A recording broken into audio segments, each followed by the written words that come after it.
Эрт цагт энэ замаар хэдэн зууны турш худалдааны жингийн цуваа явдаг байсан бол өнөөдөр их цайны зам нь Орос, Монгол, Хятадын соёл, аялал жуулчлалын харилцааны суурь болж байна. Энэхүү өв уламжлалт хүндэтгэл үзүүлж, ижил нэртэй уралдаан наадмыг 13 дахь жилдээ зохион байгууллаа. Брэдад уг арга хэмжээг Бүгд найрамд дахь Брэд улсын нийслэлийн ой мөн ард түмнүүдийн нэгдлийн жилд зориулжээ. Энэ наадам эв нэгдэл гэдэг нь нэгэн хэвийн байдал биш. Харин соёлын маань зохицол, эв найрамдалд оршдог гэдгийг дахин нотолж байна. Бидэнд бахархах зүйл бий. Өвөг дээдсийн маань бий болгож бидний үргэлжлүүлэн бүтээж ирсэн үнэт зүйлс юм. Үүнийг хүүхдүүддээ өвлүүлж байгаадаа бид үнэхээр баяртай байна. Хүүхэд залуучуудын бүтээлч ордонд Брэдаас гадна найрсаг орнуудын боловсрол, соёлын олон төвүүд цугларлаа. Хүүхдүүд өөрсдийн уран бүтээл, улс орныхоо соёлыг танилцуулсан юм. Би ногс эсгийн урлагаар хичээлдэг. Ард түмнүүдийн найрамдлын жилд зориулж ийм 3 хүүхэлтэй хийсэн. Энд даашинцтай Орос хүүхэлтэй, гоёмсог дээлтэй Монгол хүүхэлтэй, үзэсгэлэндээ ципав өмссөн Хятад хүүхэлтэй бий. Ордны танхимуудад гар урлалын бүтээлүүдээс гадна ардын дуу ишиглэж, бүжиглэн, уламжлалт, гар урлалтай өөрийн биеэр танилцах боломж бүрдсэн байлаа.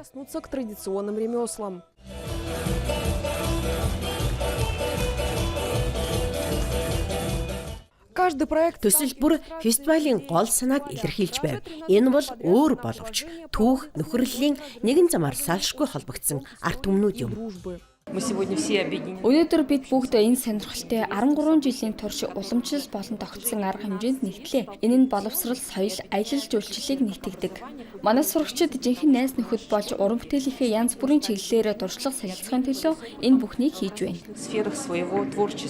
Ийхүү агуу соёлын замын ээлжид нэгэн цагт жингийн цувааны өдрөөр хэмжигддэг байсан энэ зам өнөөдөр хүүхдийн инээмсэглэл, шин нөхөрлөл, мөн цайны их замын өв уламжлал оршсоор байгааг илтгэх итгэлээр хэмжигдэж байна. Итгэх итгэлээр хэмжигдэж байна. Фестивал хаалтаа хийж байгаа ч их зам үргэлжилсээр.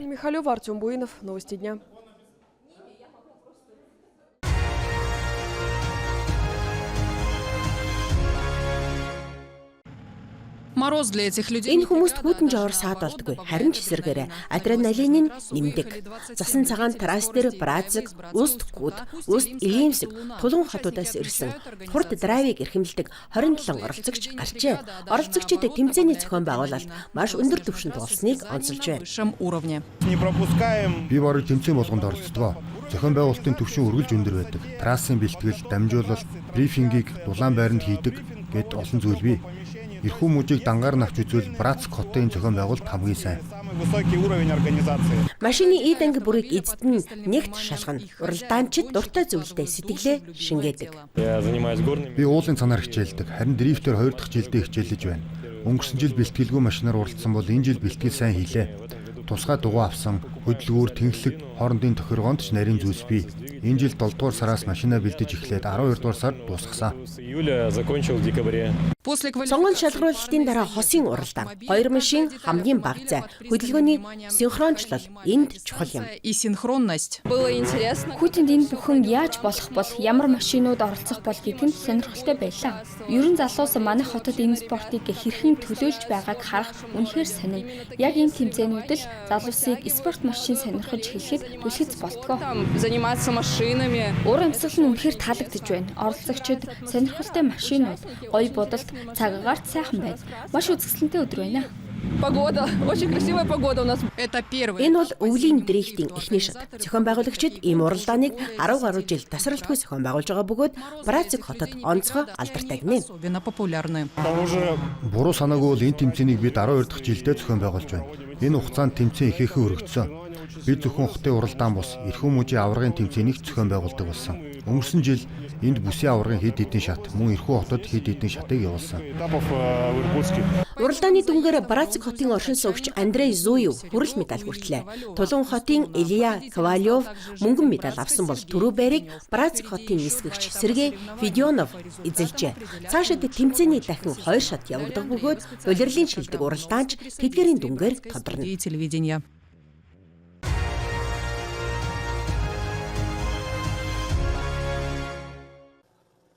В мире, где время Цаг хугацаа түргсч хүүхдүүдэд дижитал орчинд өсөж байгаа энэ үед энэ гэр бүл өөр замыг сонгожээ. Тэдний гэр Бред соёлын сургууль Сүм юм. Өрхийн тэргүүн Еши Мөнкүев ламтан эхнэр Иринагийн хамт 6 хүүхдээ өсгөдөг.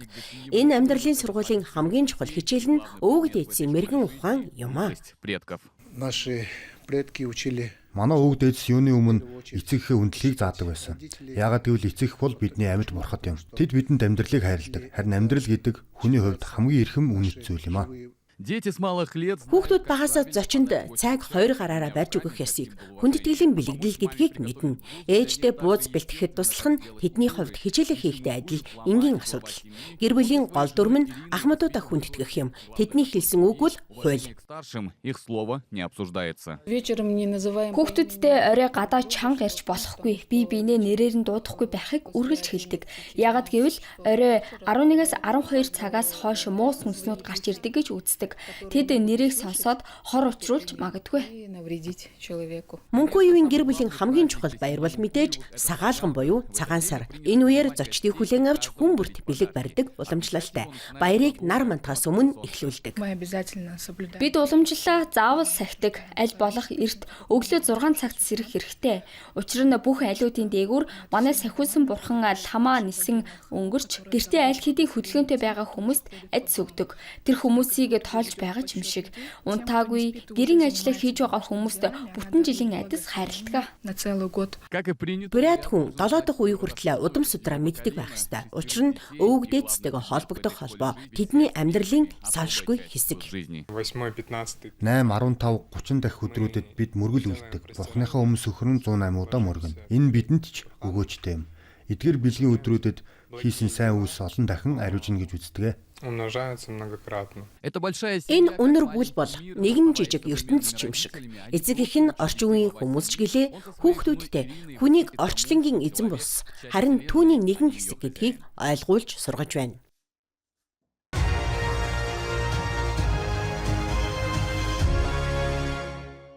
В эти выходные в селе Аймяк Энэ амралтын өдрүүдэд Аймакын тосгонд хүүтний туйл Аймакын нэртэй өвлийн 7 дахь удаагийн экстремал марафон эхэлнэ. Тус уралдааныг Индигирийн экспедицийн 100 жилийн ой зориулн зохион байгуулж байна. Жил бүр эрэх тусам оролцогчдын тоо нэмэгдсээр байгаа бөгөөд энэ удаад Оросын холбооны улсын 44 бүс нутгаас мөн Беларусь, Япон улсаас нийт 96 тамирчин бүртгүүлжээ. Ташрамд дуртахад өнөөдөр Аймаконд агаарын температур ердөө хасах 31 хэм байна. Камчаткийн циклоноос дулаан агаарын урсгал орж иж байгаа ч ойрын өдрүүдэд нөлөө нь суларч хүүтний эрч чангарна. снова понижаться.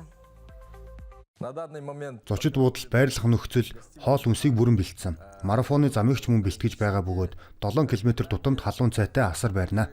Эхний өдөр тамирчид 5, 10, 15 болон 21 км-ийн зайд уралдана. Харин хоёр дахь өдөр 50 км-ийн супер марафон, 42 км-ийн сонгодог марафон явагдана.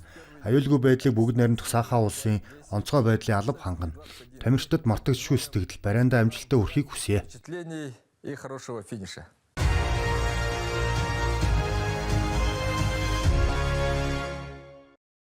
Хятадын нийтийн хоолны салбар онлайн платформудаас улам бүр хамааралтай болж байна. Энэ зөвхөн хоол хүргэлтийн үйлчилгээ өсөж байгаатай холбоотой биш юм. Томоохон хотуудын оршин суугчид, жуулчид ч зоогийн газар биечлэн очихдаа аль газрыг сонгохоо ухаалаг утсаараа шийддэг болжээ. Бид 2021 оноос онлайн платформудад нэгдсэн. Одоо тэдэнгүүгээр зоогийн газар ажиллуулах үнэхээр хэцүү. Гудамжнаас орж ирэх үйлчлүүлэгчид цөөрсөн. Хүмүүс зоогийн газраа гар утасны аппликейшнаар сонгодог болсон. Тиймээс бид жижиг бизнесийг бодитоор дэмждэг платформуудыг илүүд үздэг.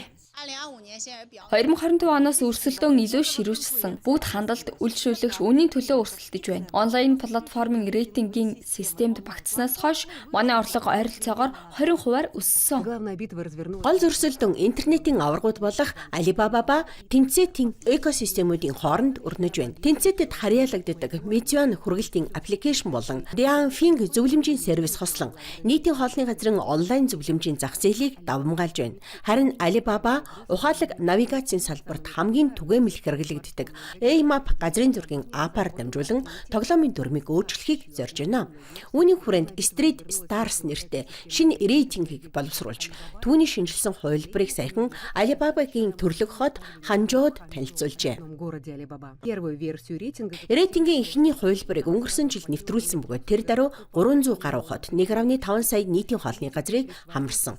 Үнэлгээг хиймэл оюун ухааны систем тогтоодог ба зөвхөн хэрэглэгчдийн сэтгэгдэлд бус газрын зургийн аппликейшнээр бүртгэгдсэн бодит навигацийн хэв маягт тулгуурладаг. Мөн Taobao зэрэг Alibaba-гийн бусад платформ дээрх хэрэглэгчийн үнэлгээг харгалзан сэтгэгдлийн үнэн бодит байдлыг шалгана. Гол зорилго нь орон нутгийн иргэдийн дунд алдартай ч олонд төдийлөн танигдаагүй далд эрдэнэс маягийн газруудыг илрүүлэх. Урд нь онлайн платформуд эрэлт нийлүүлэлтийг ч холбодог байсан.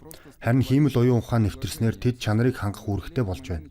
Энэ алгоритмууд шударга хариуцлагатай байж бизнес эрхлэгчид болон эрхлэгчдийг хамгаалан тогтвортой хэрэглээний өсөлтийг дэмжих ёстой гэсэн үг юм. Хятадын 7 сая орчим нийтийн хоолны газрын 90% нь жижиг бизнес. Тэднийг дэмжих нь ажлын байр бий болгох, амжиргааны түвшинг дэвшлүүлэх ач холбогдолтой. Ийм рейтингүүдэд орон нутгийн жижиг зоогийн газрууд олноороо багтах нь маш чухал юм.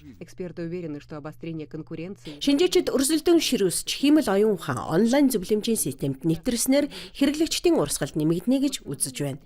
Хятадд хэрэглээний сэргэлт аль хэдийн эерэг үзүүлэлттэй байгаа. Синхуа агентлагийн мэдээлснээр өнгөрсөн оны эхний 10 сарын байдлаар үйлчилгээний салбарын жижиглэнгийн борлуулалт 5%-аас дээш өссөн бол интернет дэх өсөлтийн хурд нь үүнээс бараг 2 дахин өндөр байжээ. Олеся Корзун, CGTN.